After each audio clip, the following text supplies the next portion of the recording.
सखी सहेली। सभी सखियों सहेलियों को नमस्कार, प्यारी बुआ को नमस्कार। नमस्कार नमस्कार राजुल बिटिया, नमस्ते नमस्ते, कैसी हो? हम ठीक हैं। बुआ हम सखाओं को भूल गए हैं। भूल गई? हाँ, नहीं को भी भूले नमस्कार। कहाँ हैं भाई, बिल्कुल नहीं भूले हैं। ऐसे कैसी बात कर रही हो? यही तो हम कह रहे हैं, ऐसे कैसे भूल जाएंगे। बस थोड़ा सा इंतजार करते हैं, बस दूसरा हाथ लगाने की देर थी, यानी कि थोड़ा सा और बोलने की जरूरत थी।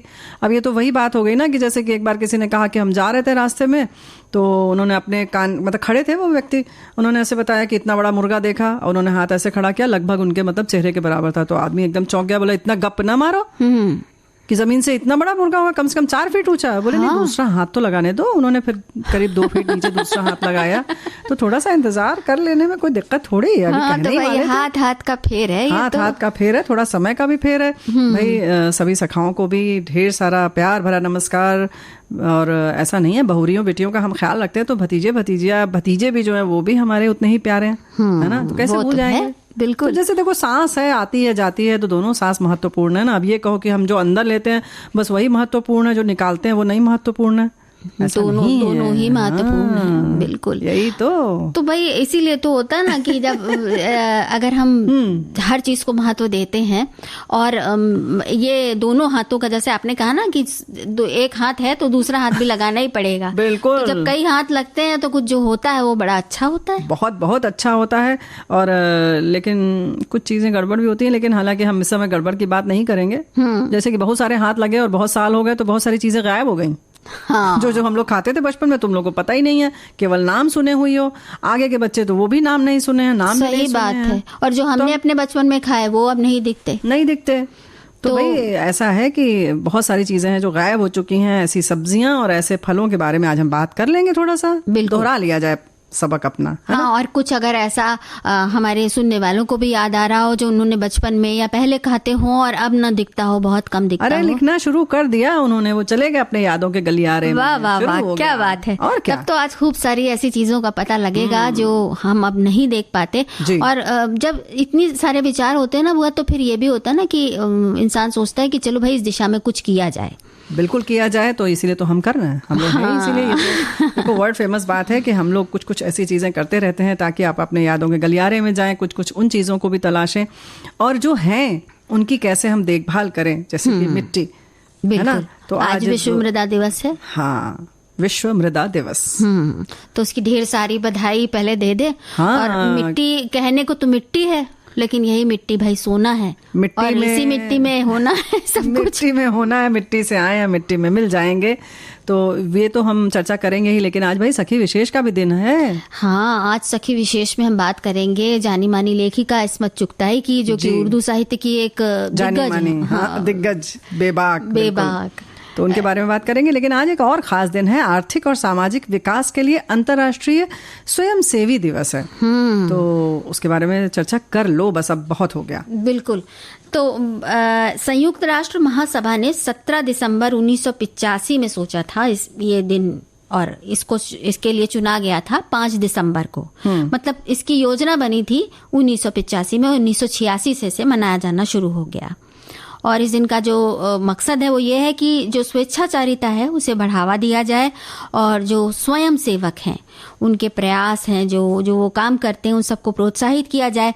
और इसके साथ ही साथ किसी भी राष्ट्र के और वहाँ के लोगों के आर्थिक और सामाजिक विकास में योगदान देना। और इसके लिए देखो, एक एक करके जब इकाई आगे बढ़ती है तभी कुछ हो पाता है।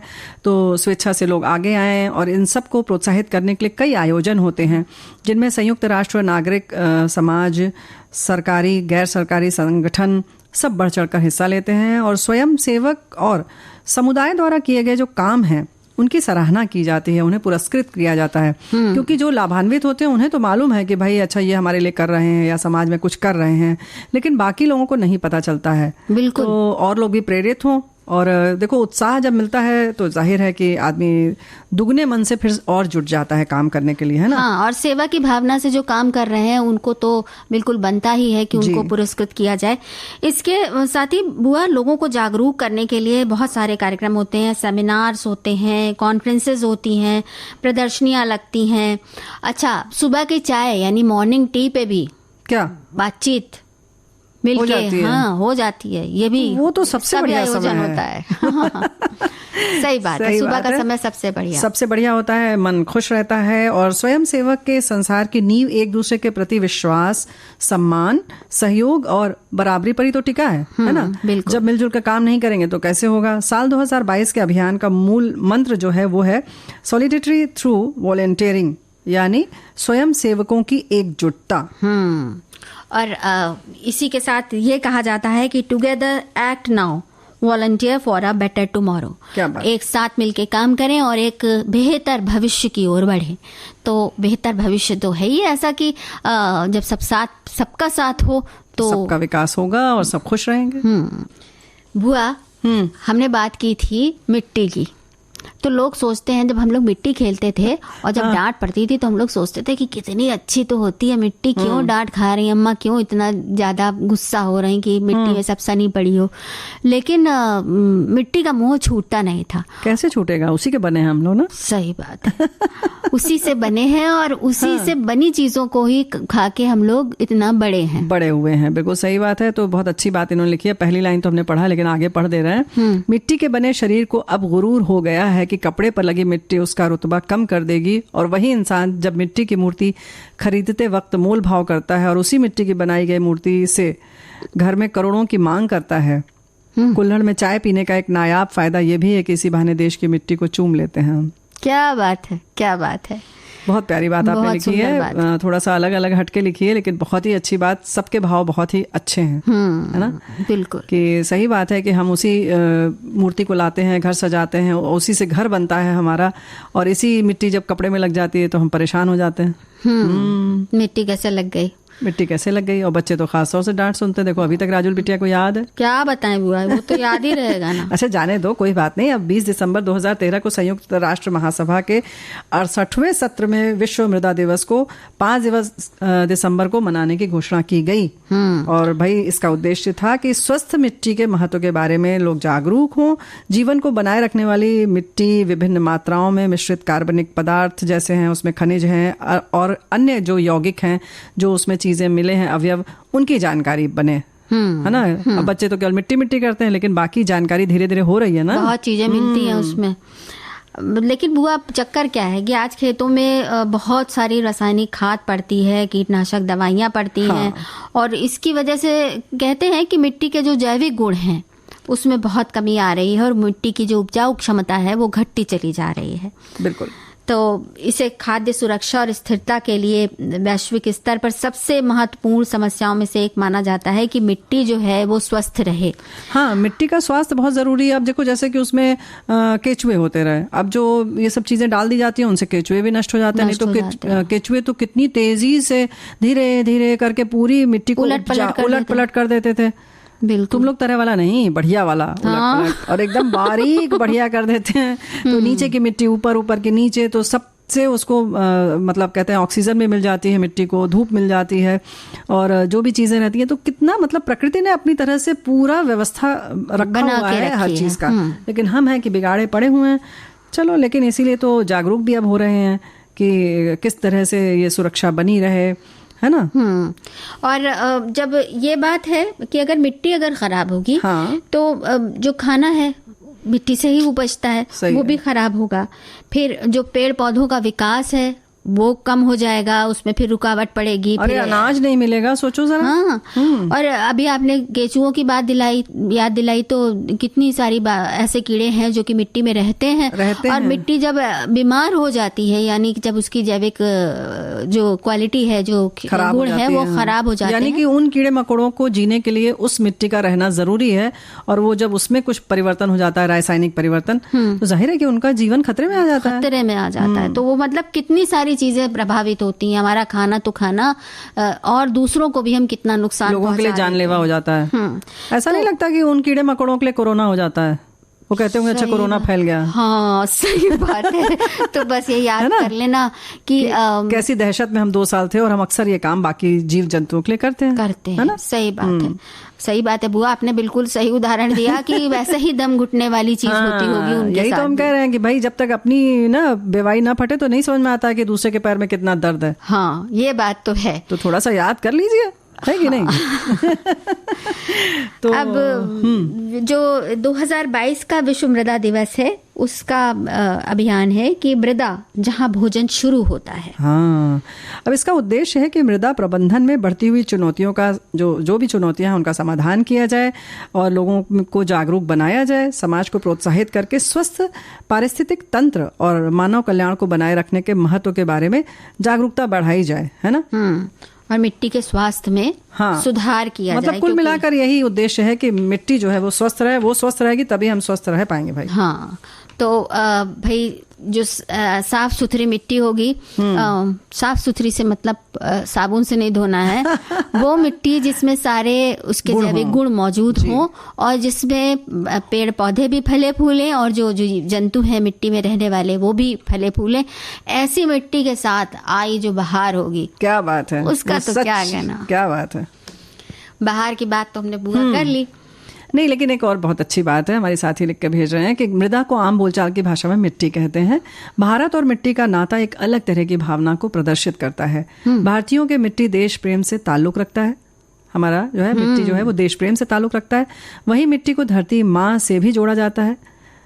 बिल्कुल। और बाकी इन्होंने फिर लिखा है कि दुनिया भर के लिए मृदा जीवन के लिए एक जरूरी प्राकृतिक संपदा है। जो बाकी हमने बात की कि जिस पर होने वाला आघात हर किसी के जीवन को बुरी तरह प्रभावित करता है, तो इनका संरक्षण, टिकाऊ प्रबंधन ये सब जरूरी है। लेकिन ये बहुत संवेदनशील बात आपने की और सच बात है कि जैसे उन्होंने लिखा कि कुल्हड़ से हम चूम लेते हैं अपनी देश की मिट्टी को, तो बिल्कुल वही बात आपने याद दिला दिया कि सच बात है, इसे मिट्टी कहते हैं और किस तरह से हमारी मिट्टी सोना है और कैसे हम उसको अपने माँ की तरह पूछते हैं, माँ की तरह पूछते हैं। और इस सोने में से जो है वो सोने जैसी बालियां भी होती हैं। हाँ। और सोने जैसे लाल भी होते हैं जो कि देश की रक्षा के लिए क्या कुछ नहीं करते। रणबांकुर जी। हाँ, तो ऐसे ऐसे लोग हैं। लेकिन और हम अगर आगे थोड़ा सा कार्यक्रम में आगे बढ़े, आगे तो बढ़े बुआ। हाँ। लेकिन एक चीज रह गई ना बहारों के बीच में कि आज चित्रलेखा भी आएगा। अच्छा, हमें तो लगा कि तुम नहीं इस बार बजाओगे, आज इस बार सुनवाओगे। नहीं, चित्रलेखा तो जरूरी है भाई, 35वीं कड़ी है तो सुनवानी सब लोग इंतजार कर रहा है भाई, 15 दिन का गैप नहीं, ठीक है। हाँ। तो जो हम लोगों ने वादा किया था उसके मुताबिक आज चित्रलेखा भी सुनवाया जाएगा। लेकिन पहले इस्मत चुगताई की बात। हाँ, बिल्कुल कर लिया जाए भाई। बहुत बेबाक लेखिका उर्दू की। हाँ, और उनके बेजोड़ अंदाज और निराले निडर लेखन के लिए उन्हें जाना जाता है। उन्हें प्यार से इस्मत आपा कहकर पुकारा जाता रहा है। जी हाँ, इनका जन्म 21 अगस्त 1915 को उत्तर प्रदेश के बदायूं में हुआ और एक साहित्यकार के बनने में कई सारी शक्तियां अपने अपने स्तर पर काम करती हैं ना। थोड़े गैर पारंपरिक पृष्ठभूमि से आने की वजह से इस्मत जी के उच्च मध्यम वर्गीय परिवार में एक प्रकार का खुलापन था। हालांकि वो 10 भाई बहनों में 9वें नंबर की थी। लेकिन उनके जो पिता थे वो भारतीय सिविल सेवक थे, तो उनकी तबादले होते रहते थे। तो उनको कई नए नए शहर में घूमने का तो एक अलग से फर्क पड़ता है उससे कि ज्यादा व्यक्तित्व पर। हाँ, तो ये भी था। फिर किशोरावस्था की तरफ जब वो बढ़ रही थी तो चूंकि 9वें नंबर पर थी तो जितनी बड़ी बहनें थी उन सबकी शादियां होती गई। हाँ। अब ये छोटी थी तो इनका ज्यादातर वक्त जो था भाइयों के साथ बीतता था। मतलब जो समय सीखने और उसका था सचमुच में वो भाइयों के संग गुजरा। और इनके भाई मिर्जा आजिम बेग चुगताई पहले से ही एक जाने माने लेखक थे और इस तरह लेखन का बीज इनके अंदर भी पड़ गया। तो घर के उदार वातावरण का ही असर था कि उन्होंने ये कभी स्वीकार नहीं किया कि एक स्त्री होने के नाते उन्हें शर्माना चाहिए या दबा हुआ रहना चाहिए या कहीं कोई झिझक रखनी चाहिए। तो एक कहते हैं ना उन्मुक्त, पूरी तरह से खिला हुआ व्यक्तित्व था उनका। बिल्कुल। फिर जब शिक्षा उनकी पूरी हो गई तो फिर लेखन के क्षेत्र में वो आ गई थी। उन्होंने अपनी कहानियों में स्त्री चरित्रों को बेहद संजीदगी से उभारा और इसी कारण उनके पात्र जिंदगी के बहुत करीब नजर आते हैं। हाँ। महिलाओं के से जुड़े मुद्दे हैं उन पर हमारे बहुत सारे साथियों ने भी लिखा है कि बहुत बेबाकी से उन्होंने लिखा, लेकिन ये बुआ बड़ा जोखिम भरा काम था। हाँ, जोखिम भरा तो था। हाँ, और इसकी उनको मतलब कई बार कीमत भी चुकानी पड़ी। जैसे 1941 में जो उनकी कहानी आई थी लिहाफ, उसमें 1941 में उनको मुकदमा भी चला था। हाँ। तो काफी विवाद हुआ था। हाँ, लेकिन फिर भी देखो, एक जब लिखने के लिए आप कलम उठा लेते हैं और समाज में कुछ करने का जज्बा रखते हैं तो जाहिर है कि आपकी कलम चलती रहती है।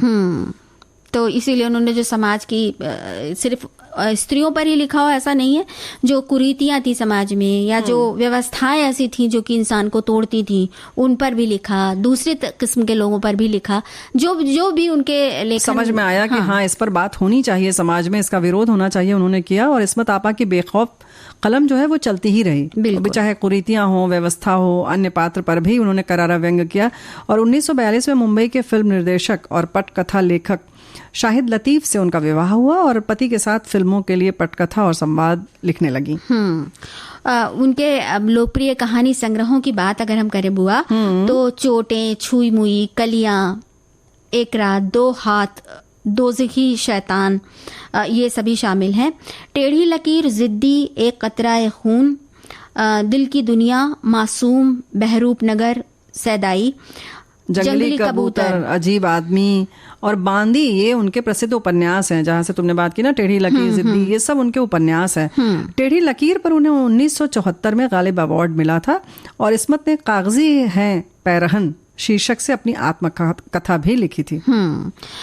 उनकी जो भाषा थी वो बहुत मुहावरे, बड़ी चुटीले वाक्य होते थे और गंगा जमुनी, ये भी नहीं कि ठेठ उर्दू ही हो, उर्दू साहित्य में क्योंकि वो लेखिका मानी गई, लेकिन फिर भी उनकी गंगा जमुनी भाषा होती रहती थी।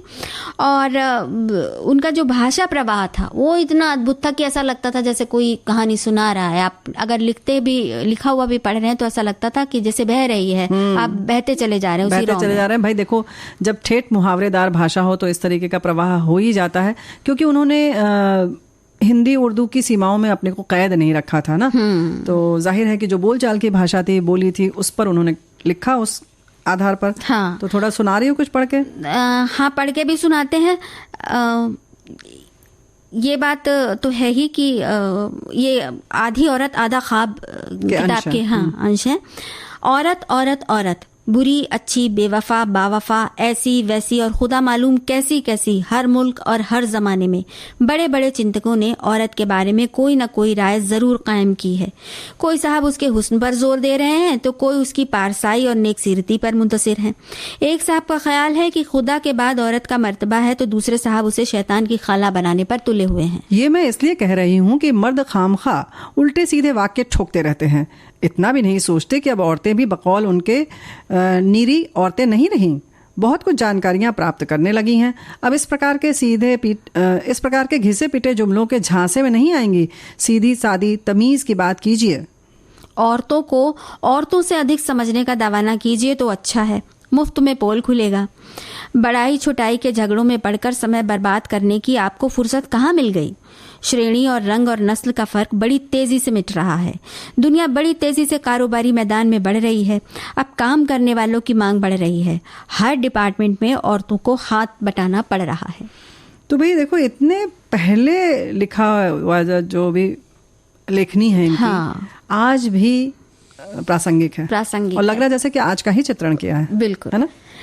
फिल्मों में अगर हम बात करें तो उन्होंने बतौर संवाद और पटकथा लेखिका, इसके साथ ही साथ उन्होंने सहायक निर्माता के रूप में भी बहुत सारी फिल्में की हैं। जुगनू में उन्होंने अभिनय भी किया था। क्या बात। और उनकी पहली फिल्म छेड़छाड़ 1943 में आई थी। कुल 13 फिल्मों से वो जुड़ी रही। उनकी आखिरी फिल्म थी गर्म हवा, जो कि 1973 में आई थी और उसको कई पुरस्कार मिले थे।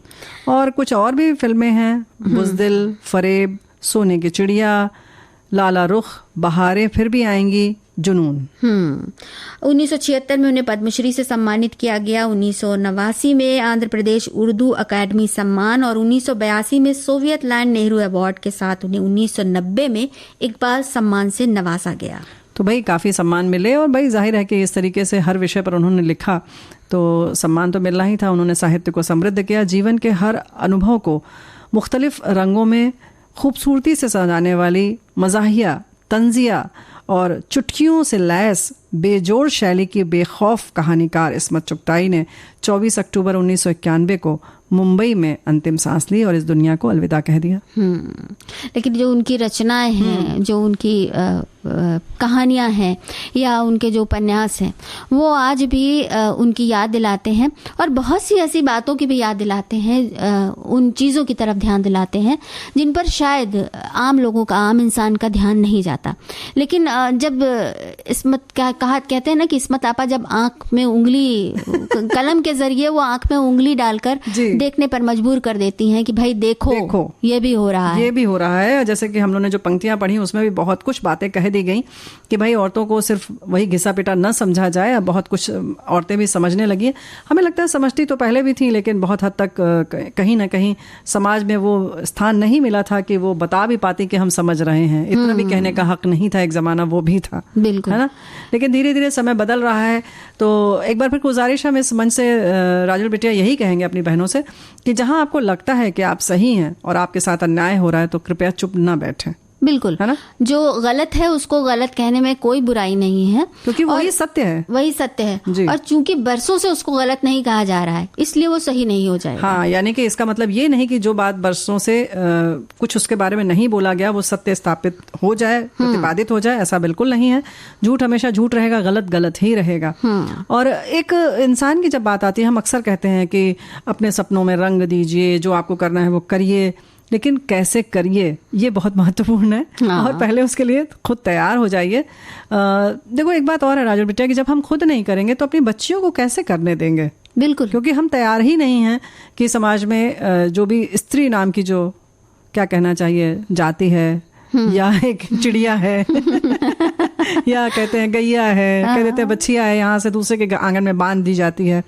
जो भी आप नाम दें, जीव है तो उसको पूरा जीने का हक है। तो वैसे ही आज़ाद ख्याल रहना चाहिए। और जो बातें जैसे कहते हैं कि हमारे लिए मना है वो पुरुषों के लिए भी तो मना है। बिल्कुल, है ना, बिल्कुल मना है। और सबसे बड़ी बात तो बुआ ये है कि कभी भी कोई, चाहे पुरुष हो चाहे स्त्री हो, दीवारों में कैद होकर जीने का कोई मतलब नहीं है। और किसी को हक नहीं है कि किसी को दीवार में कैद किया जाए। तो बस जो दायरे के जो दीवारें बनाई हुई हैं उनको तोड़िए और देखिए दुनिया कितनी खूबसूरत है। बुआ, हाँ। अब चित्रलेखा सुन लिया जाए। हाँ, बिल्कुल।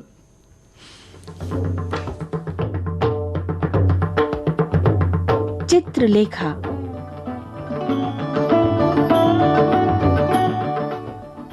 कथाकार भगवती चरण वर्मा की लेखनी द्वारा मानव चिंतन को दिया गया एक दिशा निर्देश, चित्रलेखा।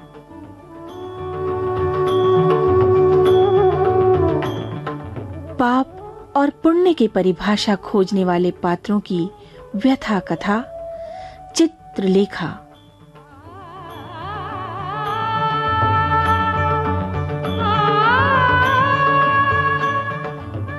पिछली कड़ी में हमने पढ़ा कि चित्रलेखा उद्विग्न थी और कुमारगिरी अशांत। चित्रलेखा का मन बीजगुप्त और कुमारगिरी के बीच भटक रहा था और कुमारगिरी का मन निराकार को छोड़ साकार के पीछे दौड़ रहा था। मैं साकार की पूजा पर विश्वास करने लग गया हूं, पर बिना तुम्हारी सहायता के साकार की उपासना असंभव है। साकार की उपासना भ्रम है गुरुदेव। इसका निर्णय करना तुम्हारा काम नहीं है नर्तकी, कि साकार की उपासना ठीक है या भ्रम है। तुम मेरी शिष्या हो, तुम्हारा कर्तव्य है कि तुम मेरी बात मानो। योगी, अपने को भूलो मत। तुम्हारे सामने जो स्त्री खड़ी है वो इतनी असहाय नहीं है कि उस पर शासन कर सको। तुम समझते हो कि तुमने मुझे दीक्षा दी है, ये तुम्हारा भ्रम है। तुम अपने को ही धोखा दे रहे हो। तुम किसे आज्ञा दे रहे हो? क्या तुम ये नहीं जानते कि जिस पर तुम शासन करना चाहते हो तुमने अपने को उसका दास बना लिया है? नर्तकी, मैं तुमसे प्रेम करता हूं। मैं जानती हूं कि तुम मुझसे प्रेम करते हो, पर मैं तो तुमसे प्रेम नहीं करती। एक क्षण के लिए मेरी इच्छा तुम पर आधिपत्य जमाने की हुई थी और मैंने उसका प्रयत्न किया। मैं सफल भी हुई, पर उससे क्या? पुरुष पर आधिपत्य जमाने की इच्छा स्त्री के पुरुष से प्रेम का द्योतक नहीं है। प्रकृति ने स्त्री को शासन करने के लिए नहीं बनाया है, स्त्री शासित होने के लिए बनाई गई है, आत्मसमर्पण करने के लिए। स्त्री अपने से निर्बल पुरुष से प्रेम नहीं कर सकती। जिस पुरुष पर उसने आधिपत्य जमा लिया, वो पुरुष उसके प्रेम का अधिकारी हो ही नहीं सकता। स्त्री का क्षेत्र है आत्मसमर्पण। इसलिए स्त्री उसी पुरुष से प्रेम कर सकती है जो उस पर विजय पा सके, जो उस पर आधिपत्य जमा सके। योगी कुमार गिरी, यहीं पर विषमता है। पुरुष का प्रेम आधिपत्य जमाना है, स्त्री का प्रेम अपने को पुरुष के हाथ में सौंप देना है। पर यहां बात दूसरी है। यहां मैं स्वामिनी हूं, तुम दास हो। मैंने तुम पर आधिपत्य जमा लिया है। तुमने आत्मसमर्पण कर दिया है। किस बल पर तुम मेरा प्रेम चाहते हो?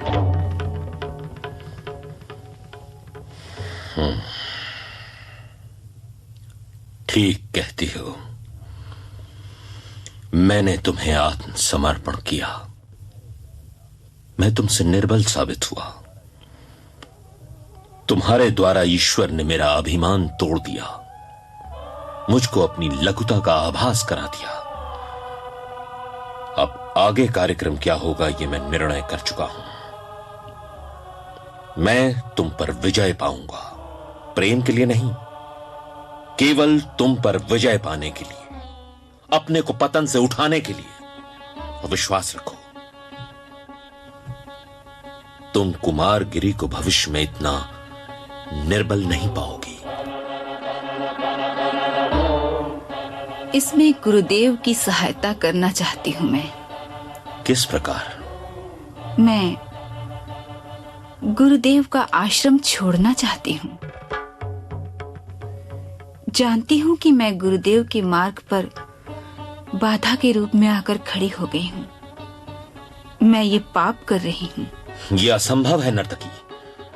तुम मेरा आश्रम नहीं छोड़ सकती। यदि तुम चली जाओगी तो फिर मैं विजय किस पर पाऊंगा? तुम्हें मेरे साथ ही रहना पड़ेगा, समझी? योगी, तुम्हें मेरे ऊपर विजय नहीं पाना है, तुम्हें अपने ही ऊपर विजय पाना है।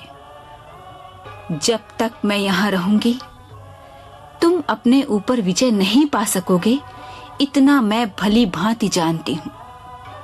मेरे चले जाने में ही तुम्हारा कल्याण है योगी। नहीं, मेरे साथ तुम्हें रहना पड़ेगा। तुमने मुझे बहुत अधिक निर्बल समझ रखा है। तुम्हारे जाने से मुझ में विरोध की भावना ही नहीं रहेगी, तो फिर मैं अपने ऊपर विजय ही किस प्रकार पा सकूंगा? अपने ऊपर करने वाले प्रयोग का एक साधन मुझको चाहिए था। ईश्वर ने तुम्हें मेरे पास इसीलिए भेजा था।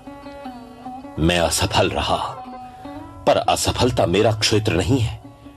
जब तक मैं पूर्ण रूप से सफल ना हो जाऊं, मैं तुम्हें नहीं जाने दूंगा, इतना याद रखना। नहीं जाने दोगे? क्या तुम मुझको रोक सकते हो? नहीं, तुम्हें मैं रोक नहीं सकता। शायद संसार में कोई भी व्यक्ति तुम्हें नहीं रोक सकता। निर्बल सबल को रोक सके, यह असंभव है। मैं केवल तुमसे प्रार्थना कर सकता हूं, आग्रह कर सकता हूं, अनुरोध कर सकता हूं। इतना तो तुम मानोगी कि तुमने मुझे गिराया है। मैंने तुम्हें नहीं गिराया है। गिराया तो तुमने ही है अपने को, पर तुम्हारे पतन में मेरा हाथ अवश्य है। ठीक है, मैंने ही अपने को गिराया है और मैं ही अपने को उठा सकूंगा। पतन में तुम साधन हुई हो, तो क्या अब अपने को ऊपर उठाने में मेरे लिए साधन बनना तुम्हारा कर्तव्य नहीं है? हाँ, ठीक कहते हो। तो फिर क्या तुम मेरी प्रार्थना स्वीकार न करोगी? क्या कुछ दिन तुम मेरी साधना पूरी होने तक नहीं रुकोगी? कितनी अवधि चाहते हो योगी? अवधि? यदि मैं विजयी हो सका तो फिर तुम्हें मेरे पास ठहरने में क्या आपत्ति होगी? यदि मैं विजयी हुआ तो फिर मैं ये समझ लूंगा कि मेरा मार्ग ठीक है और उस समय तुम भी उचित मार्ग का अनुसरण करोगे। नहीं, अब मैं तुम्हारे मार्ग पर नहीं चल सकती, पर अभी मैं रुकूंगी। यदि जाने की इच्छा होगी तो फिर बतलाऊंगी। उस समय तुम मुझे नहीं रोक सकोगे।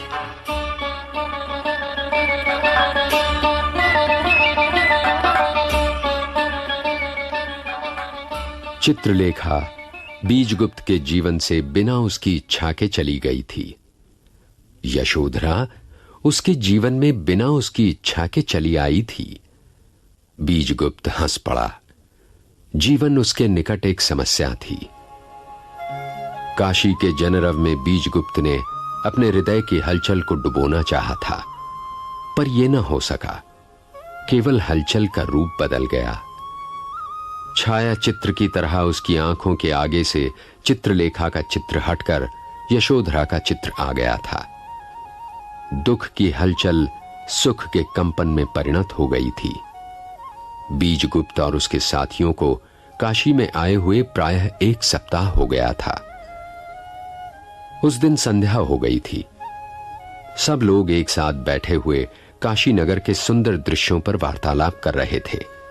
मृत्युंजय ने कहा, मेरी इच्छा होती है बीजगुप्त कि मैं काशी वास करूं, पर क्या करूं, विवश हूं। अभी गृहस्थी का जाल मुझको जकड़े ही हुए है।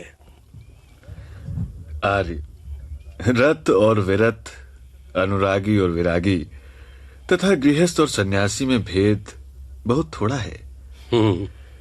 और जो कुछ है भी वो नहीं के बराबर है। मेरी बात पर आर्य आश्चर्य तथा विश्वास प्रकट कर सकते हैं, पर जो कुछ मैं कहता हूं वो सत्य है। स्वामी, सत्य क्या है? क्या कभी यह जाना भी जा सकता है? परिस्थिति की अनुकूलता के दूसरे नाम को ही सत्य के नाम से पुकारा जाता है, और परिस्थितियां सदा एक सी नहीं हुआ करती। वत्स श्वेतांक, तुमने जो कुछ कहा यथार्थ होते हुए भी ये उस प्रश्न पर कोई प्रकाश नहीं डालता जो हमारे सामने है। आर्य बीजगुप्त देव, क्या तुम अपनी बात को अधिक स्पष्ट कर सकोगे? बात स्वयं स्पष्ट है। मनुष्य कभी वास्तव में विरागी नहीं हो सकता। विराग मृत्यु का द्योतक है। जिसको साधारण रूप से विराग कहा जाता है वो तो केवल अनुराग के केंद्र को बदलने का दूसरा नाम है। अनुराग चाह है, विराग तृप्ति है। बीजगुप्त की दृष्टि अचानक ही यशोधरा की ओर घूम गई। यशोधरा की दृष्टि बीजगुप्त की दृष्टि से मिल गई। थोड़ी देर तक मौन का साम्राज्य रहा। उस मौन में निर्जीवता का सूनापन था, विषाद की छाया थी।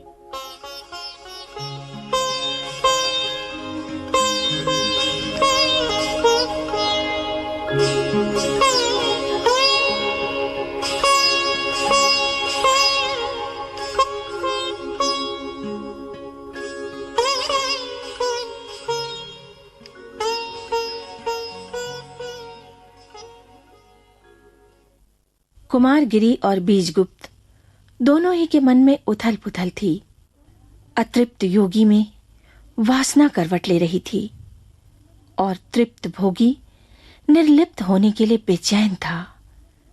दोनों की अशांति चित्रलेखा के जीवन में कैसी क्रांति ले आई, ये हम पढ़ेंगे अगली कड़ी में।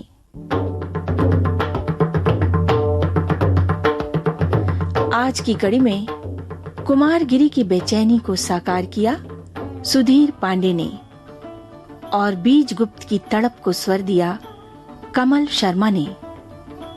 चित्रलेखा थी दिशी दुग्गल और मृत्युंजय बने विनोद शर्मा।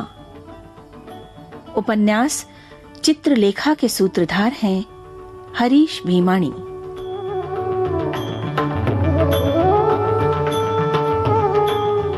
इस कार्यक्रम के निर्माण में सहायक हैं राजेश मलिक और अजय राजकारणे तथा रेडियो पठन की इस परिकल्पना को साकार कर रहे हैं लोकेंद्र शर्मा और विजय लक्ष्मी छाबड़ा। अब शीला शुक्ल से आपकी भेंट होगी अगली कड़ी में। तब तक नमस्कार। धीरे धीरे धीरे धीरे धीरे धीरे चलते चलते रास्ता कट जाता है ना। लेकिन ये वहम मत पालना कि धीरे धीरे चलने से ही, कभी कभी जल्दी चलना पड़ता है, कभी कभी चीज़ों को जो सामने रास्ते में मिले उन्हें भी लेते हुए बढ़ना पड़ता है। और ऐसा नहीं है कि बस चलते ही रहो। तो बहुत सारी चीज़ें हैं, तो लेकिन अहम वहम की बात भी है। हाँ। थोड़ा अहम ना पालना कि हम जो कह रहे हैं वही सही है। तो बुआ अहम वहम पे भी हम लोग कभी बात कर लेंगे। नहीं कहीं हम लोग क्या करेंगे, हमारे साथी ने बहुत बढ़िया लिखकर भेजा, इसलिए बता रहे हैं। 2 बातों से बचकर रहना चाहिए। मुझे किसी की जरूरत नहीं अहम, सबको मेरी जरूरत है वहम। हाँ, सही तो बात बिल्कुल सही है। मतलब इंसान सब कुछ पाल ले, मक्खी पाल ले, वहम लेकिन न पाले, अहम न पाले और अहम न लेकिन जो सब्जियां हैं उन्हें जरूर फिर से खंगाले, ढूंढे कि कौन कौन सी चीज़ थी हम खाते थे, नहीं खा पा रहे हैं। खाने की कई ऐसी चीज़ें हैं जो आजकल बाज़ारों में और हम सब की रसोई में नहीं दिखाई देती, बल्कि बस स्मृतियों में शेष हैं, यादों में बची हुई हैं ना। बिल्कुल, बहुत सारे ऐसे देसी अनाज हैं, सब्जियां हैं, इनका संसार अब सिमटता जा रहा है। और देखिए ना बुआ, बड़ी मुश्किल से अब दिखते हैं वो खट्टे मिट्ठे वाले बेर। हाँ बेरों वाली झाड़ियाँ, क्या मजा आता था। हाँ, हमारे साथी ने लिखकर भेजा है कि वो जलेबी जो होती थी हरी होती थी, फिर बाद में जब पकती थी तो गुलाबी हो जाती थी, जो पेड़ पर होती। हाँ, जंगल जलेबी की इन्होंने बात की है। और ऐसी और भी चीजें हैं राजस्थान में, जैसे कुम्बट है, केर है, सांगरी तो आलू और प्याज से भी महंगे हैं। कई चीज़ों के दाम तो सूखे मेवों के बराबर हैं। और इन पुरानी चीज़ों का उत्पादन भी लगातार कम होता जा रहा है, क्योंकि एक और जहां खेती के लिए इस तरह के पेड़ पौधे कटते जा रहे हैं, वहीं दूसरी तरफ खेती और खनन की वजह से नए बीजों को जमने का मौका नहीं मिलता है ना। और बहुत कम, यहीं पर राजस्थान की बात करें तो फोक के पेड़ होते थे। हाँ। वो बहुत कम दिखते हैं। गर्मियों में इसके फल और फूलों का इस्तेमाल रायता और कढ़ी बनाने में किया जाता था। बड़ी स्वादिष्ट बनती थी। ऐसा ही काचर होती था एक खाने की चीज, वो भी बहुत, उसकी भी खेती कम हो रही है। हाँ। इसकी बड़ी स्वादिष्ट मसालेदार सब्जी बना करती थी, तो काचर भी बहुत कम दिखता है। बहुत कम हो गई है। और जैसे हमने कहा केर और सांगरी, तो मारवाड़ की सूखी सब्जियों में अपनी खास पहचान रखने वाली ये जो है, ये मतलब केर, सांगरी, चापटिया के पेड़, कुम्मट और खेजड़ी बहुत कम दिखते हैं। कुम्मट के पेड़ से निकलने वाला गोंद एक पौष्टिक आहार है, जिसका आयुर्वेदिक इलाज में भी बहुत महत्व है। और ऐसी बहुत सारी चीजें हैं, जैसे कि चौलाई, श्रीलाई, ये इनके साग कितने दिखा करते थे। बहुत सर्दियों की शान हुआ करता था, अब कम हो गया। हाँ, बहुत दर्शन दुर्लभ। चौलाई तो लाल लाल रंग का होता था और थोड़े ही दिन दिखता था। नारी का साग भी जैसे कहते हैं, दिखता होगा। और हमें लगता है कुछ सब्जियां ऐसी हैं राजुल बिटिया, जो ऐसे ही किसी और वजह से या मिट्टी अपने आप उपजाऊ हुई और अपने आप खाली जगहों पर उगाई, तो शायद वो विलुप्त ज्यादा हो रही हैं, है ना। बिल्कुल। जिनमें बहुत ज्यादा श्रम नहीं लगता था, वो उन पर कोई ध्यान नहीं दे रहा है। बथुआ अपने आप ही उगता है और जगह नहीं छोड़ी जाती है उनके लिए, तो बस उन्होंने कहा ठीक है, तुमने हमारे लिए जगह नहीं छोड़ी तो हम भी निकल लेते हैं। तो हमारे साथी ने लिखकर भेजा है कि ऐसी एक सब्जी है किकोड़े की सब्जी, जिसे मक्के की रोटी के साथ बड़े चाव से खाया जाता था। किकोड़ा मध्य प्रदेश में पैदा होता था, अन्य प्रदेशों में भी भेजा जाता था। अब यह सब्जी विलुप्त होने की कगार पर है। मध्य प्रदेश में अब कांदीगोला, गराडू जैसी सब्जियां भी लुप्त हो रही हैं। यहाँ पैदा होने वाला टेमरू नाम का फल भी बहुत कम दिखता है। और ऐसे बुआ, असम के कामरूप जिले में कोडिर नाम का बहुत ही स्वादिष्ट फल होता है, जो कि खटमिठा होता है। इस फल को स्टार फल भी कहा जाता है, लेकिन ये भी बहुत कम दिखता है। इसी तरह से बिहार का जो मशहूर मालभोग केला होता था, वो भी लुप्त होने की कगार पर आ पहुंचा है।